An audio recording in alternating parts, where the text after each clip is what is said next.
আপনি চলে যাবেন, আমাদের ডিস্টার্ব করবো না। বাড়ি থেকে সোনা পেলেন, ওইটা সোনা পরীক্ষা কি করবেন ভেতরে? হয়তো হতে পারে, আমি ঠিক জানি না, আমাকে বলেছেন, আমি ওই জন্য ওজনদারি নিয়ে এসছেন, মানে যেটা লাগে সোনা মাপার জন্য। ঠিক আছে বলছি কারা ডেকেছে আপনাকে, এখানে কি জন্য এলেন?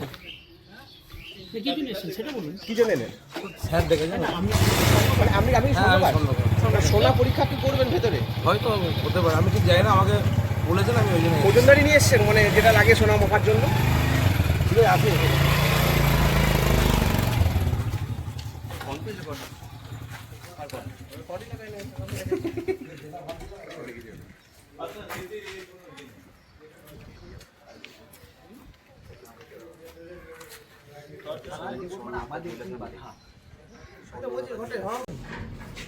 না, ওখানে সেরকম কিছু পাওয়া যায় না। এখন দেখুন, ইনফরমেশনের জন্য আমাকে বড়বাবু কিছু কথা বলতে বারণ করেছেন, সেই জন্য আমি এইভাবে কিছু বলবো না। ওখান থেকে সোনা উদ্ধার হয়েছিল, সেটা তো আপনি বলতেই পারবেন। না। না, ওটা আমি এই মুহূর্তে কিছু বলতে পারবো পরিমাণ না বলেন, না বলেন। না। ওটা আমি দেখলেন সোনা না, আমি এই মুহূর্তে ওটা কিছু বলতে পারবো না। আমি এই মুহূর্তে কিছু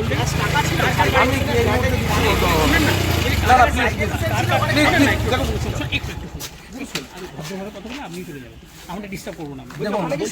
উপস্থিত বাড়ি থেকে সোনা পেলেন, ওইটা মানে কার বাড়িতে আপনি গেছিলেন? আমি বাড়ি তো আমি যাই না, বাড়ি তো আমি চিনি না। আমাকে স্যার ডেকেছিলেন, আমি গিয়েছিলাম। বলছি ওখানে দুটো ফ্ল্যাট ছিল, দুটো ফ্ল্যাটই কি গেছিলেন? হ্যাঁ, দুটোতেই গিয়েছিলাম। আর এখানে আমি সেটাই বলতে পারবো। এখানে একটা বাড়ি। গেলাম, দেখলাম তো, ঢুকলেন এখন। বেশ, আপনার নামটা যদি কাইন্ডলি। আমার নাম সুভাষিস জল। বলছি সাইকেল হোসেন কি ওখানে উপস্থিত ছিলেন? আমার চোখে ঠেকেনি, তবে আমি গিয়েছিলাম, স্যারের সঙ্গে কথা বললাম, বেরিয়ে গেলাম আর কি। ফোন করে বলুন।